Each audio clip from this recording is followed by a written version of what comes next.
Hello guys. So last వీడియోలో మనం transfer pricing questions discuss చేసాం కదా. సో రిమైనింగ్ పోర్షన్ అంతా ఇక్కడ కంప్లీట్ చేద్దాము. Before that I give some concept on advance pricing agreement and roll back. So AP ఏంటంటే advance pricing agreement.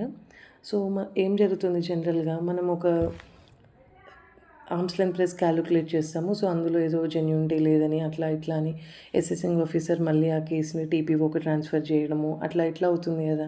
So ఇవన్నీ ఏం జరగకుండా మనం ముందే అడ్వాన్స్ ప్రైసింగ్ అగ్రిమెంట్కి ఎంటర్ అవుతామన్నమాట. అంటే జరగబోయే ట్రాన్సాక్షన్స్కి ముందే మనం అడ్వాన్స్ ప్రైసింగ్ అగ్రిమెంట్కి ఎంటర్ అవుతాం. అంటే మనం అసెసింగ్ ఆఫీసర్తో చెప్తాము ఇట్లా ట్రాన్సాక్షన్ జరుగుతుంది అంటే వాడు ఏం చేస్తాడంటే ముందే అట్లా ఏ మెథడ్తో క్యాలిక్యులేట్ చేయాలో లేకపోతే ఒక ఫార్ములా ఇవ్వడమో ఏదో ఒకటి చేస్తాడనమాట. సో ఫ్యూచర్లో ఏ ట్రాన్సాక్షన్ జరిగినా కూడా మనం అసెసింగ్ ఆఫీసర్ ఏదైతే మెథడ్ చెప్తాడో మనం అట్లానే క్యాలిక్యులేట్ చేయాలి. ఓకేనా. సో అందుకని మనం అడ్వాన్స్ ప్రైసింగ్ అగ్రిమెంట్కి ఎంటర్ అవుతాము. అడ్వాన్స్ ప్రైసింగ్ అగ్రిమెంట్ ఎంటర్ అయినప్పుడు అది ఎస్ఎస్సికి సిబిడిటీకి ఉంటుంది. సిబిడిటీ అండ్ ఎస్ఎస్సి ఎంటర్ అవుతారనమాట. ఎట్లా అంటే ఒక మెథడ్ అండ్ మేనర్ ముందే అగ్రిమెంట్ రాసుకుంటారు. ఇట్లానే క్యాలిక్యులేట్ చేయాలి అట్లా ఇట్లానే. ఇంకా తర్వాత దాన్ని కేసుని ఓపెన్ చేయడము అంటే టీపీఓకి రిఫర్ చేయడం ఇట్లా ఏం ఉండదన్నమాట. అందులో ఏదైతే చెప్తాడో సేమ్ ఆ బేసిస్లోనే మనం క్యాలిక్యులేట్ చేసుకుంటాం. అండ్ నెక్స్ట్ ఏంటంటే అడ్వాన్స్ ప్రైసింగ్ అగ్రిమెంట్ అనేది మనం మ్యాక్సిమం 5 కాన్సిక్యూటివ్ ఇయర్స్కి వెళ్ళొచ్చు. ఈ ఇయర్ అయితే అప్లై చేసామనుకో, ఓకే నెక్స్ట్ ఇయర్కి వెళ్ళాలంటే ముందే అప్లై చేయాలి. సో మ్యాక్సిమం 5 ఇయర్స్కి వెళ్ళొచ్చు అనమాట ముందుకి. అంటే 5 కాన్సిక్యూటివ్ ప్రీవియస్ ఇయర్స్. ప్రీవియస్ అంటే వెనుక ప్రీవియస్ ఇయర్ కాదు, కమింగ్ 5 ప్రీవియస్ ఇయర్స్కి మనం అడ్వాన్స్ ప్రైసింగ్ అగ్రిమెంట్ ఎంటర్ అవ్వచ్చు అనమాట. ఓకేనా. సో కంపల్సరీ 5 వెళ్ళాలా అంటే లేదు, మీరు కావాలంటే 2 ఇయర్స్ కావచ్చు 3 ఇయర్స్ కావచ్చు, అది ఆప్షనల్ అనమాట. ఓకేనా. సో ఈ అడ్వాన్స్ ప్రైసింగ్ అగ్రిమెంట్ అనేది సిబిడిటీ ఎంటర్ అయ్యే ముందు it has to take permission from central government. Only after the approval of central government the APA has to be entered between SSC and the CBDT. ఓకేనా. And ఈ advance pricing agreement ఎవరెవరికి binding అంటే అప్లికెంట్కి, income tax authority up to the level of CIT or PCIT and in respect of transaction. ఏ ట్రాన్సాక్షన్కి అయితే మనం advance pricing enter అవుతామో ఆ ట్రాన్సాక్షన్ మీద ఇదే బైండింగ్ అనమాట. Until the facts and circumstances remains same. Okay. Next అదే అడ్వాన్స్ ప్రైసింగ్ అగ్రిమెంట్ ఏదైనా ఫ్రాడ్ కానీ లేకపోతే అసెసింగ్ ఆఫీసర్కి ఏదైనా డబ్బులు ఇచ్చి అట్లా ఇట్లా ఆ వేలో ఎంటర్ అయ్యామనుకో, ఓకే, అది వైడ్ ఆఫ్ నిషో. అంటే ఏంటి, వైడ్ ఫ్రమ్ ద బిగినింగ్. ఓకేనా. In the same way advance pricing agreement coming 5 ఇయర్స్కి వెళ్ళొచ్చు అనుకున్నాం కదా, అట్లాగే రోల్ బ్యాక్ కూడా ఉంటుంది అనమాట. రోల్ బ్యాక్ అంటే ఏంటి, ఇప్పుడు అడ్వాన్స్ ప్రైసింగ్ అగ్రిమెంట్ ఒక ట్రాన్సాక్షన్కి, రోల్ బ్యాక్ ఇంకో ట్రాన్సాక్షన్కి కాదు. ఇప్పుడు జరిగే 5 ఇయర్స్కి ఎట్లాంటి ట్రాన్సాక్షన్కి అయితే ఎంటర్ అయ్యామో రోల్ బ్యాక్ కూడా అదే ట్రాన్సాక్షన్కి ఎంటర్ అవ్వచ్చు అనమాట. ఓకేనా. ఎన్ని ఇయర్స్ కంటే మ్యాక్సిమం 4 ప్రిసీడింగ్ ప్రీవియస్ ఇయర్స్. ఇక్కడ కూడా ఆప్షనా ఏదైనా ఒక ఇయర్కే వెనక్కి వెళ్ళొచ్చా అట్లా అంటే అట్లా కాదు. ఇక్కడ వెళ్ళాలంటే మ్యాక్సిమం 4 ప్రిసీడింగ్ ప్రీవియస్ ఇయర్స్కి, రోల్ బ్యాక్ వెళ్తే ఖచ్చితంగా 4 ఇయర్స్కి వెళ్ళాల్సిందే. ఓకేనా. So he has to make application in form 3C EDA. 5 lakhs fees pay చేసి SSC అనేవాడు రోల్ బ్యాక్ కూడా వెళ్ళొచ్చు అనమాట, కావాలంటే 4 ప్రీవియస్ ఇయర్స్కి. ఓకే. నెక్స్ట్ ఏంటంటే రోల్ బ్యాక్కి వెళ్ళాలంటే కండిషన్ ఏంటంటే SSC has to file the return of income on are before due date. Due date ముందే రిటర్న్ ఆఫ్ ఇన్కమ్ అనేది ఫైల్ చేసి ఉండాలి. నేను ఇప్పుడు చెప్పా కదా, ఏ ట్రాన్సాక్షన్ అయితే అగ్రిమెంట్ వెళ్తున్నామో అడ్వాన్స్ ప్రైసింగ్లో అదే ట్రాన్సాక్షన్కి రోల్ బ్యాక్ కూడా వెళ్ళాలన్నమాట. ఓకేనా. సో రోల్ బ్యాక్ అనేది కొన్ని కేసెస్లో అప్లై అవ్వదు. ఎప్పుడెప్పుడు అవ్వదు అంటే అదే ఆల్రెడీ కేసు అనేది ITAT ముందు వెళ్ళి ఆ ITAT అనేది ఆర్డర్ కూడా పాస్ చేసిందనమాట. పెండింగ్లో ఉంటే అనట్లేదు నేను, పెండింగ్లో ఉంటే రోల్ బ్యాక్ వెళ్ళొచ్చు. ఇన్కమ్ ట్యాక్స్ అబిలేట్ ట్రైబ్యునల్కి వెళ్ళి ఆర్డర్ కూడా పాస్ చేసిందనుకో, అప్పుడు రోల్ బ్యాక్ అనేది వెళ్ళకూడదు అనమాట, ఆర్డర్ కూడా పాస్ చేస్తే. అండ్ నెక్స్ట్ రోల్ బ్యాక్ ఏంటంటే it has the effect of reducing the total income as declared in return of income. చూడండి ఎగ్జాంపుల్ చెప్తా. ఇక చూడండి రిటర్న్ ఆఫ్ ఇన్కమ్ ఇక్కడ ఎంత ఉంది, 30 crores ఉంది. సో అసెసింగ్ ఆఫీసర్ అసెస్మెంట్లో ఎంత చేశాడంటే 35 crores చేశాడు. బట్ రోల్ బ్యాక్ ప్రకారం మనకి ఎంత క్యాలిక్యులేట్ చేసి ఎంత వచ్చిందంటే 32 వచ్చింది. సో ఇక్కడ ఏంటంటే అసెసింగ్ ఆఫీసర్ ఎంతైతే డిక్లేర్ చేశాడో దానికంటే తగ్గొచ్చు, ప్రాబ్లం లేదు. కానీ రిటర్న్ ఆఫ్ ఇన్కమ్లో మనం చూపించిన ఇన్కమ్ కంటే తగ్గకూడదు అనమాట. ఓకేనా. రిటర్న్ ఆఫ్ ఇన్కమ్లో 30 చూపించాం కదా, అంతకంటే తగ్గకూడదు. ఓకేనా. అసెసింగ్ ఆఫీసర్ ఎంతైతే చూపించాడో దానికంటే ఎంతైతే అసెస్ చేశాడో దానికంటే తగ్గొచ్చు. But it should not be less than return of income. ఎందుకంటే రిటర్న్ ఆఫ్ ఇన్కమ్లో మనమే చెప్తున్నాం కదా, నేను రిటర్న్ ఆఫ్ ఇన్కమ్ ఫైల్ చేసుకుని నాకు ఇంత ఇన్కమ్ ఉందని చెప్తున్నా కాబట్టి అంతకంటే తగ్గించకూడదు. ఓకే. సెకండ్ ఎగ్జాంపుల్ చూడు. 35 crores అసెసింగ్ ఆఫీసర్, రోల్ బ్యాక్లో ఎంత 25K వచ్చింది. సో 35 to 25 తగ్గించవచ్చా అంటే no, it should be up to return of income. So వీడు రోల్ బ్యాక్లో 25 వచ్చినా మనం అట్లీస్ట్ రిటర్న్ ఆఫ్ ఇన్కమ్ వరకే అయినా చూపించాలన్నమాట. ఓకేనా. నెక్స్ట్ అసలు ఇక్కడ అసెస్మెంటే జరగలేదు, రోల్ బ్యాక్ మాత్రం 26 అన్నది, తక్కువ చూపించొద్దా? చూపించొద్దు. రిటర్న్ ఆఫ్ ఇన్కమ్ వరకు మాత్రం 30 crores అయినా ఉండాలి. ఓకేనా. అండ్ రోల్ బ్యాక్ ఏంటంటే మనం అడ్వాన్స్ ప్రైసింగ్ అగ్రిమెంట్ ఎంటర్ అయినప్పుడు ఏ కంపెనీస్ అయితే ఉన్నాయో మళ్ళీ అదే కంపెనీ రోల్ బ్యాక్కి వెళ్ళొచ్చు, కానీ కొత్త కంపెనీస్ వెళ్ళకూడదు అనమాట. ఏంటంటే if A limited, B limited, C limited 3 ఉన్నాయి. ఈ 3 మెర్జ్ అయ్యి ఏబీసీ న్యూ కంపెనీ ఫామ్ అయింది. ఓకేనా. ఏబీసీ అనేది న్యూ కంపెనీ. సో మనం అడ్వాన్స్ ప్రైసింగ్ అగ్రిమెంట్ వెళ్ళినప్పుడు ఏబీసీ అనేది ఉందా? లేదు. సో అట్లాంటప్పుడు ABC cannot go for roll back. ఓకేనా. అండ్ నెక్స్ట్ ఇక్కడ చూడండి, ఏబీసీ 3 కలిపి ఏ లిమిటెడ్ అని ఫామ్ అయింది. ఏ లిమిటెడ్ అని కొత్త కంపెనీ ఫామ్ అయింది. సారీ, ఏ లిమిటెడ్ ఫామ్ అయింది. సో మనం roll back advance pricing agreement అప్పుడు ఏ లిమిటెడ్ ఉంది కదా, సో ఇది రోల్ బ్యాక్ వెళ్ళొచ్చా అంటే వెళ్ళొచ్చు. ఇన్ ద సేమ్ వే ఇక్కడ కూడా, ఇక్కడ డీమెర్జర్ జరిగింది. హీరో లిమిటెడ్ హీరోయిన్గా డీమెర్జ్ అయింది. సో ఇక్కడ హీరో ఉంది కదా మనకి అడ్వాన్స్ ప్రైసింగ్ అగ్రిమెంట్ అప్పుడు, సో రోల్ బ్యాక్ వెళ్ళొచ్చా అంటే వెళ్ళొచ్చు. కానీ హీరోయిన్ లిమిటెడ్ వెళ్ళొచ్చా? వెళ్ళొద్దు. ఎందుకంటే అడ్వాన్స్ ప్రైసింగ్ అగ్రిమెంట్ అప్పుడు మనకి హీరోయిన్ లేదు కదా. ఓకేనా. So effect of APA, advance pricing agreement enter అయినప్పుడు ఏం జరుగుతుందంటే, if return of income already file చేసి ఉన్నాం అనుకో, దాన్ని రీఅసెస్ చేయాలి. మనం ఏ మంత్ అయితే ఎంటర్ అవుతామో అడ్వాన్స్ ప్రైసింగ్ అగ్రిమెంట్కి, ఆ మంత్ ఎండింగ్ నుంచి 3 monthsలోగా modified return of income file చేయాలి.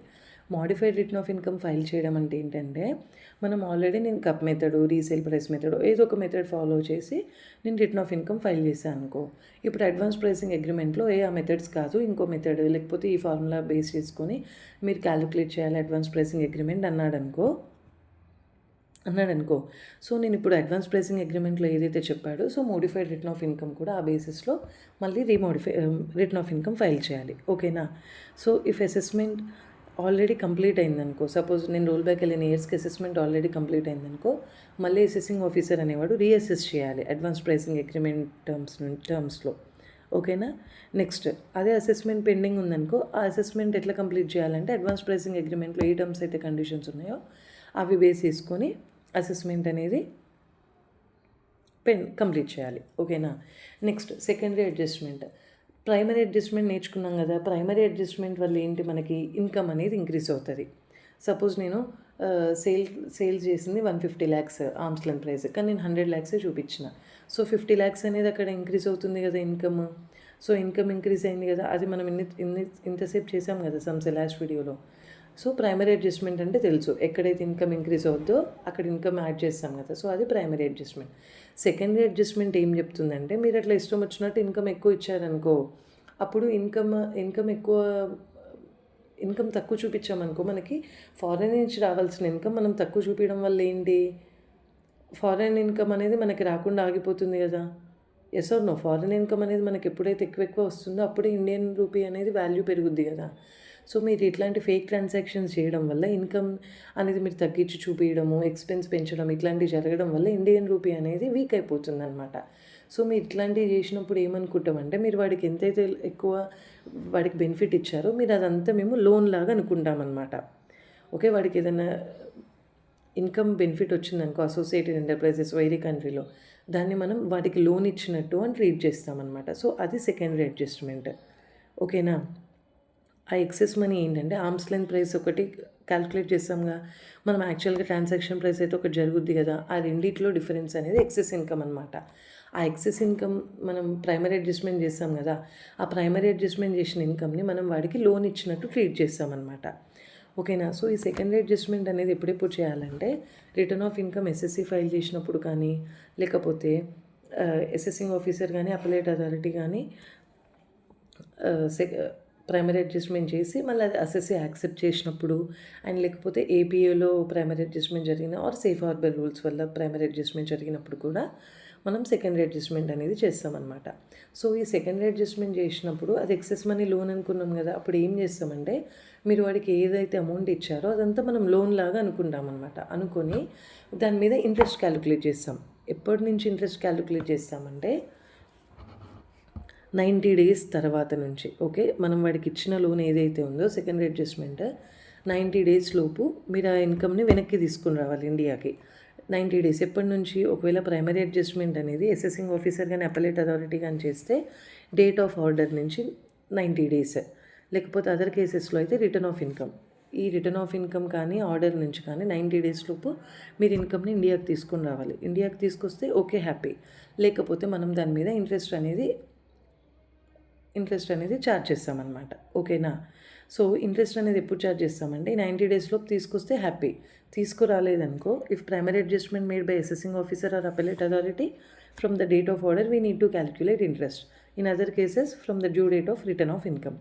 ఇంట్రెస్ట్ అమౌంట్ ఎంత అంటే, ఇఫ్ ఇంటర్నేషనల్ ట్రాన్సాక్షన్ ఇండియన్ రూపీస్లో ఉందనుకో, 1 year SBI rate as on 1st April of previous year plus 3.25%. అది ఒకవేళ ఫారిన్ కరెన్సీలో డినామినేషన్ ఉంటే 6 months LIBOR as on 30th September plus 3%. ఓకేనా? సో ఇట్లా ఎన్ని రోజులైనా వాడు అసోసియేట్ ఎంటర్ప్రైజెస్ వెనక్కి మనీ ఇవ్వట్లేదు. సో ఇట్లా ఇంట్రెస్ట్ ఊరికే పే చేయాలంటే ప్రాబ్లం కదా. సో అలాంటప్పుడు ఎస్ఎస్సికి ఒక ఆప్షన్ ఉందన్నమాట. ఏంటంటే నువ్వు ఒకేసారి ఇన్కమ్ ట్యాక్స్ అనేది ఎక్స్ట్రా పే చేయి. ఎంత అమౌంట్కి? 20.9664%కి వాడికి ఎంతైతే ఎక్సెస్ అమౌంట్ ఉందో దాని మీద నువ్వు ఇంత ఇన్కమ్ ట్యాక్స్ ఎక్స్ట్రా పే చేసినావు అనుకో, సో అప్పుడు సెకండరీ అడ్జస్ట్మెంట్ అనేది చేయమన్నమాట ఇంకా. ఓకేనా? సో సెకండరీ అడ్జస్ట్మెంట్ కొన్ని కేసెస్లో అప్లికబుల్ అవ్వదు. ఏంటంటే if amount of primary adjustment అనేది 1 crore వరకు ఉన్నా, లేకపోతే ప్రైమరీ అడ్జస్ట్మెంట్ అనేది 2016-17 అంతకంటే ముందు జరిగిన, ఆ ఇయర్ కంటే ముందు జరిగిన, ఆ ఇయర్లో జరిగిన సెకండరీ అడ్జస్ట్మెంట్ అనేది చేయము. ఎప్పుడు ప్రైమరీ అడ్జస్ట్మెంట్ 1 crore వరకు ఉన్నా, all primary adjustment has happen before 2016-17, on are before 2016-17. ఓకేనా? సో నెక్స్ట్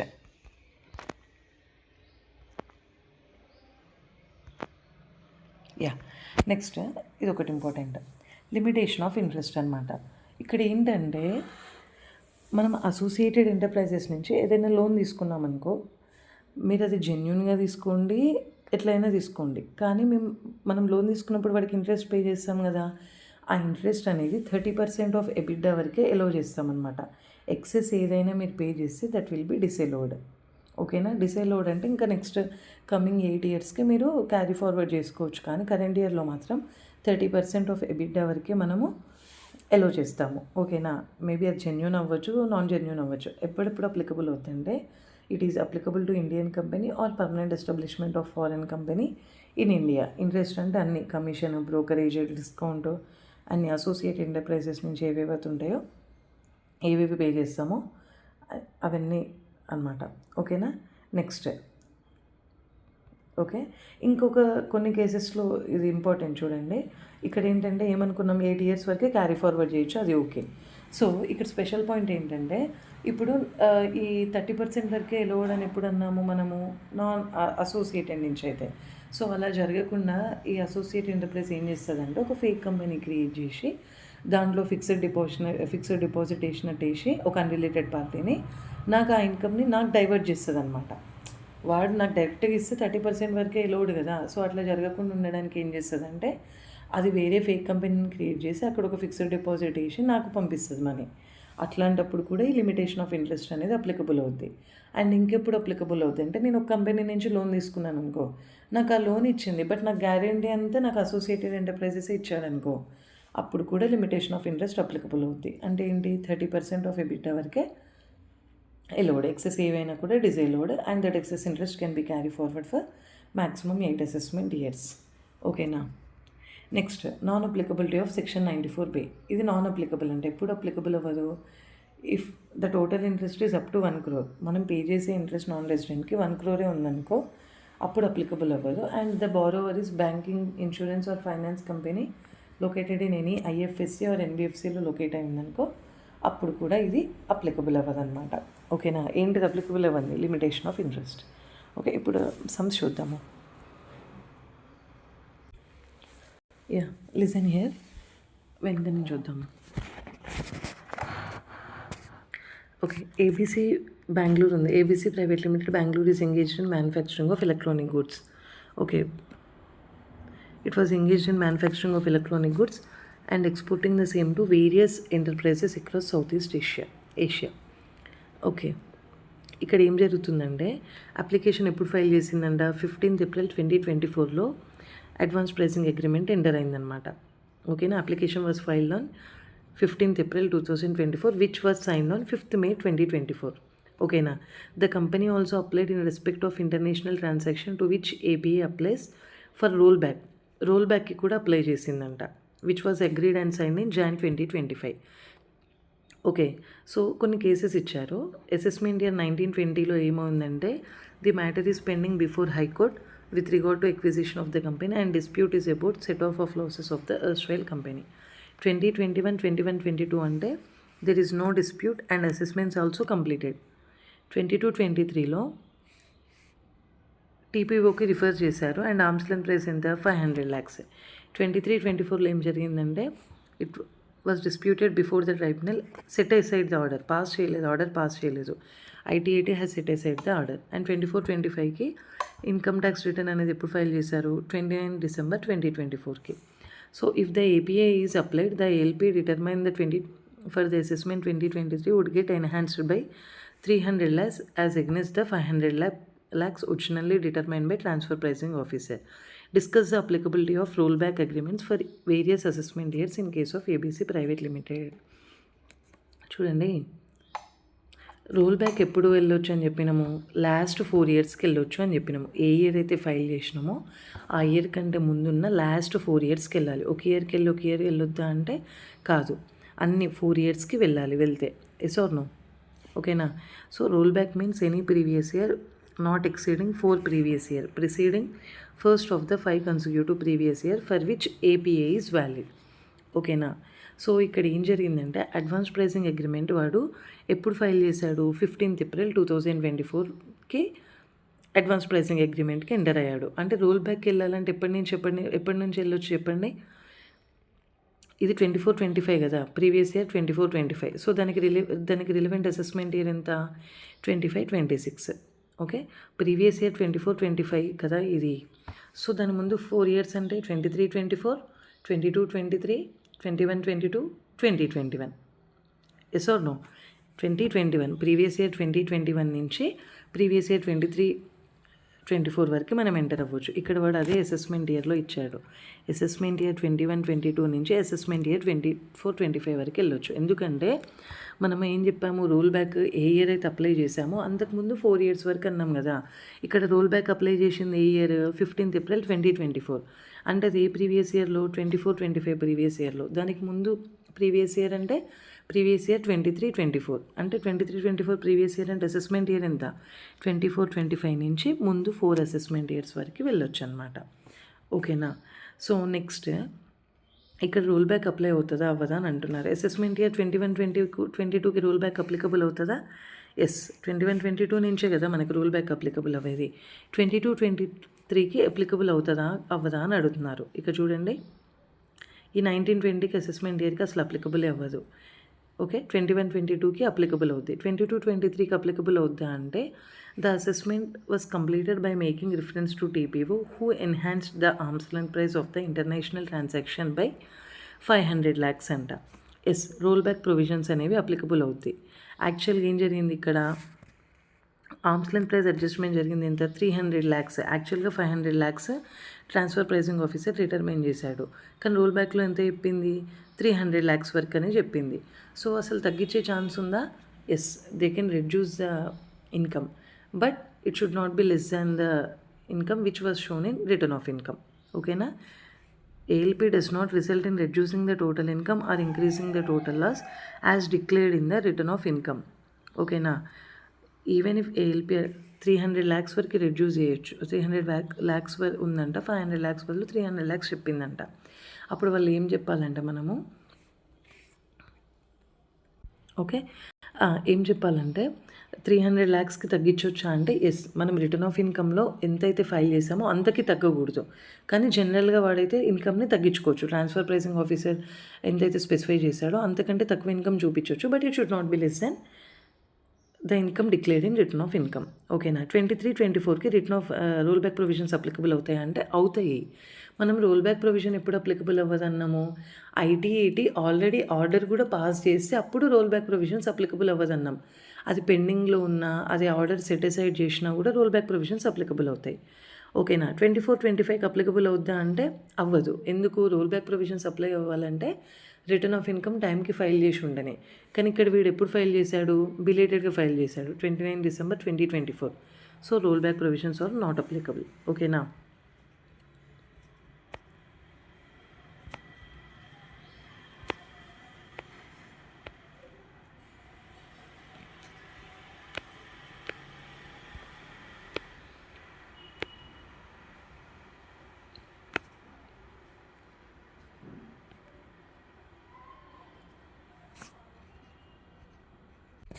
ఇక్కడ చూడండి, company X and Y they both entered into an advance pricing agreement అనమాట.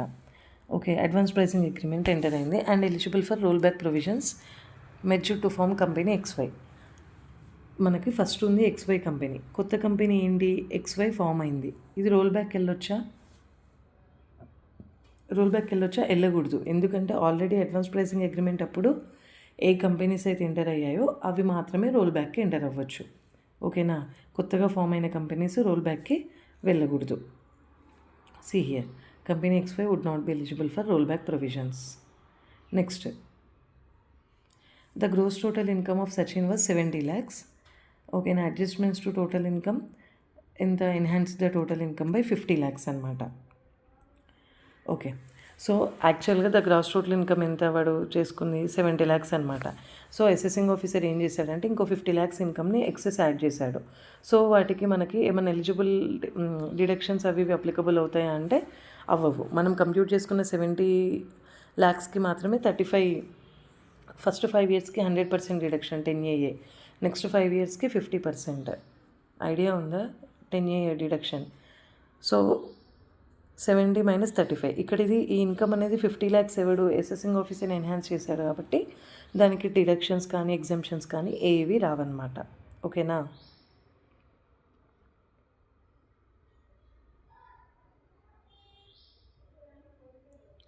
ఇక చూడండి, ఈ క్వశ్చన్లో ఏంటంటే వాడు ఎప్పుడు అప్లికేషన్ పెట్టాడు అడ్వాన్స్ ప్రైసింగ్ అగ్రిమెంట్కి? 25th November 2024కి. ఓకేనా? 25th November 2024 నుంచి అప్లై చేశాడు. సో రోల్ బ్యాక్ వెళ్ళాలంటే మనం ఎప్పటి నుంచి వెళ్ళొచ్చు?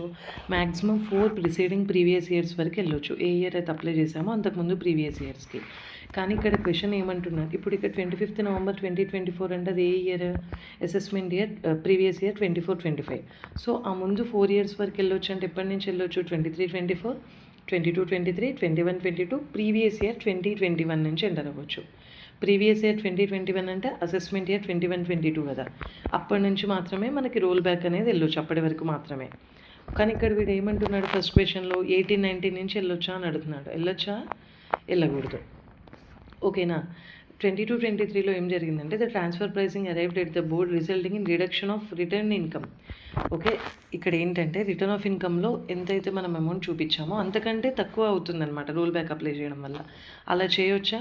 రిటర్న్ ఆఫ్ ఇన్కమ్ కంటే తక్కువ ఇన్కమ్ చూపించకూడదు. Transfer pricing officer or assessing officer ఎంతైతే ఇన్కమ్ చూపించారో దానికంటే తగ్గించవచ్చు రోల్ బ్యాక్ వల్ల. బట్ రిటర్న్ ఆఫ్ ఇన్కమ్లో మనం ఎంతైతే ఫైల్ చేసామో అట్లీస్ట్ అంతైనా చూపించాలి. ఓకేనా? What will happen to pending assessments? ఏదైనా అసెస్మెంట్ ఆల్రెడీ కంప్లీట్ అయి ఉంటే మళ్ళీ అది రీఅసెస్ చేస్తాము అడ్వాన్స్ ప్రైసింగ్ అగ్రిమెంట్లో ఆ టర్మ్స్తో. అదే ఆల్రెడీ అసెస్మెంటే పెండింగ్ అనుకో, అప్పుడు ఏం చేస్తాము?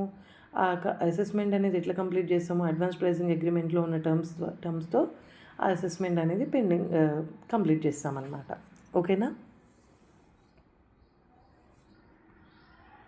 ఓకే, ఏంటంటే ఆల్రెడీ కంప్లీట్ అయిన అసెస్మెంట్స్ ఉన్నాయనుకో, ఆల్రెడీ రిటర్న్ ఫైల్ చేసామనుకో, ఏవైనా రిటర్న్ ఫైల్ చేస్తే రోల్ బ్యాక్ ఇయర్స్ మళ్ళీ అడ్వాన్స్ ప్రైసింగ్ అగ్రిమెంట్ ఎంటర్ అయ్యాక ఆ ఎంటర్ అయిన మంత్ నుంచి 3 monthsలోగా modified return of income file చేస్తాము.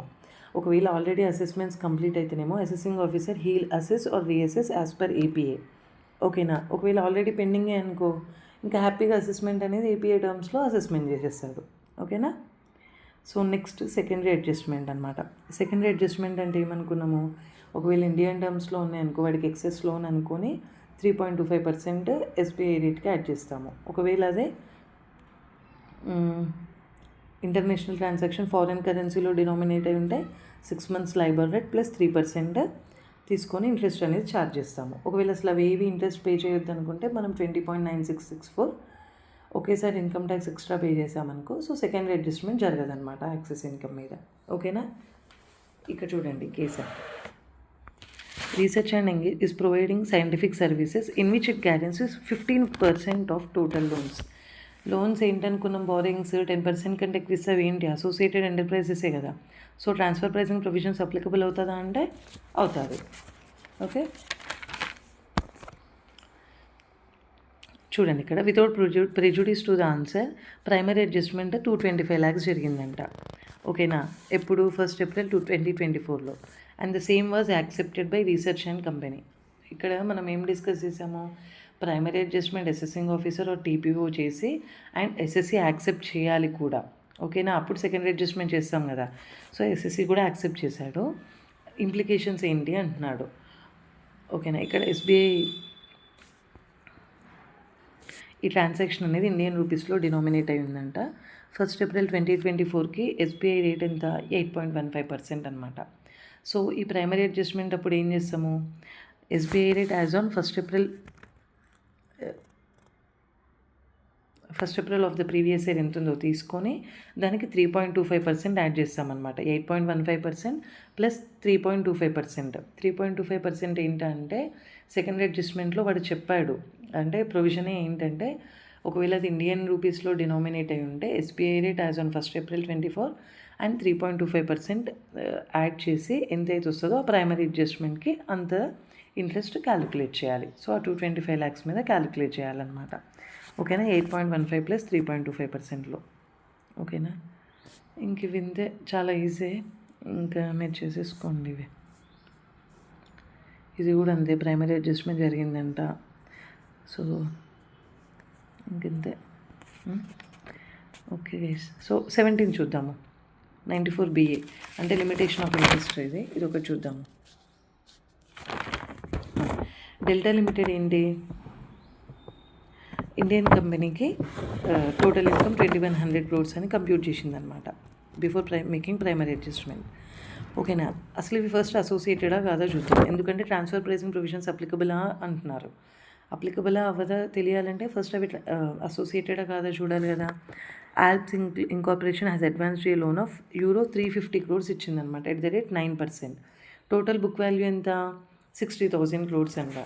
ఎన్ని ఇచ్చింది, €350 crores ఇచ్చింది. €1 ఈజ్ ఈక్వల్స్ టు ఇక్కడ ఇస్తారు చూడండి, €1 అంటే 88. సో 350 into 88 upon 60,000 చేయండి. చేస్తే it was not less than 51%, అంటే మోర్ దెన్ 51% ఉంది, 51.33 ఉంది. సో వాడి బుక్ వాల్యూ కంటే 51% ఆర్ మోర్ మనము లోన్ ఇచ్చామనుకో, the both are associated enterprises. So transfer pricing provisions applicable అవుతుంది అనమాట. So Delta regarding primary adjustment if any to be made keeping in mind transfer pricing provisions. Okay. ఇక చూడండి,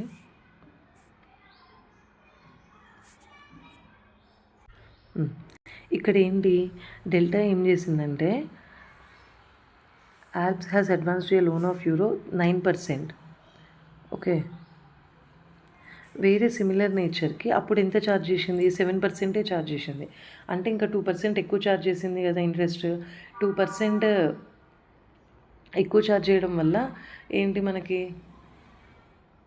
ఎక్కువ charge చేయడం వల్ల మనకి ఎక్స్పెన్స్ పెరుగుతుంది కదా. ఎక్స్పెన్స్ ఇంక్రీజ్ అవ్వడం అంటే ఏంటి, ప్రాఫిట్ రెడ్యూస్ అవ్వడమే కదా. So we need to add back that. ఎంత, 9% మైనస్ 7%, ఆన్సర్ చూడండి 2%. మొత్తం ఎంత అమౌంట్, ఎంత లోన్ ఇచ్చింది, 350 into 88. ఎంత లోన్ ఇచ్చింది, 350 into దాని ప్రైస్ ఎంత, 88. సో ఎంత ఇన్కమ్ యాడ్ బ్యాక్ చేయాలంటే 9 minus 7, 2% కదా ఎక్స్ట్రా ఛార్జ్ చేసింది. సో ఆ 2% యాడ్ బ్యాక్ చేయాలి. 2% ఆఫ్ 30,800. ఇది ఎట్లా వస్తుందంటే 350 into 88 ఇది ఎక్స్చేంజ్ రేట్ €1 ఈక్వల్స్ టు ఓకేనా. సో టోటల్ ప్రైమరీ అడ్జస్ట్మెంట్ ఎంత చేయాలి అంటే అది 2100 ఉంది టోటల్ ఇన్కమ్ ప్రైమరీ అడ్జస్ట్మెంట్ చేయకముందు. సో మనం ఈ 616 యాడ్ చేయాలి కదా, సో 2716 అయింది అనమాట. ఓకేనా. సో ఇప్పుడు ప్రైమరీ అడ్జస్ట్మెంట్ జరిగింది కదా, ప్రైమరీ అడ్జస్ట్మెంట్ జరిగినప్పుడు సెకండ్ క్వశ్చన్ చూద్దాం ఒకసారి. Elaborate on secondary adjustment. If delta has made the primary adjustment sumoto, secondary adjustment ఎప్పుడు చేసుకోవచ్చు 4 కేసెస్లో.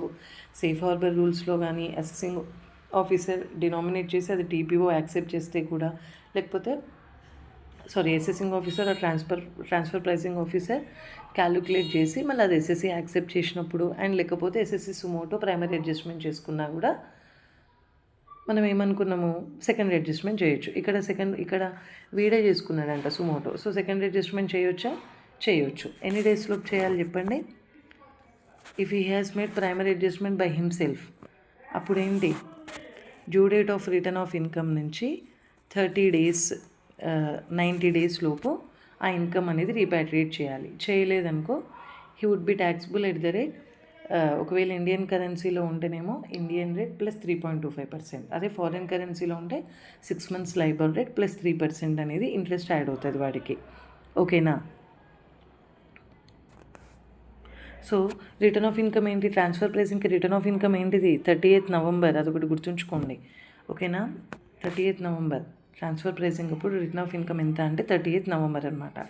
సో 30th November నుంచి 3 months 90 daysలో పంపించాలి. 90 days అంటే ఎప్పటికీ 28th Februaryలోగా ఇండియాకి రిటర్న్ చేయాలి. ఇండియాకి తేయలేదనుకో ఆలోగా, అప్పుడేంటి ఇండియాకి తేయకపోతే సెకండ్ అడ్జస్ట్మెంట్ చేయాలన్నమాట. ఓకేనా. సో ఒకవేళ వాడు ఇట్లా ఊరికే చేయను డైరెక్ట్గా అడిషనల్ ఇన్కమ్ ట్యాక్స్ లయబిలిటీ వేయాలంటే అప్పుడు ఎంత 20.9664%. ఒకేసారి అడిషనల్ ఇన్కమ్ ట్యాక్స్ పే చేసామనుకో ఆ టోటల్ ప్రైమరీ అడ్జస్ట్మెంట్ 616 crores మీద no need to pay any tax from the date of paying additional income tax. ఓకేనా. ఇంకేం క్వశ్చన్స్ ఉన్నాయి.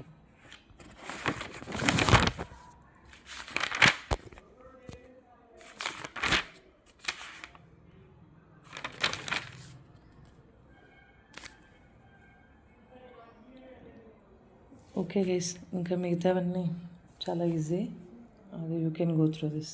Okay, thank you.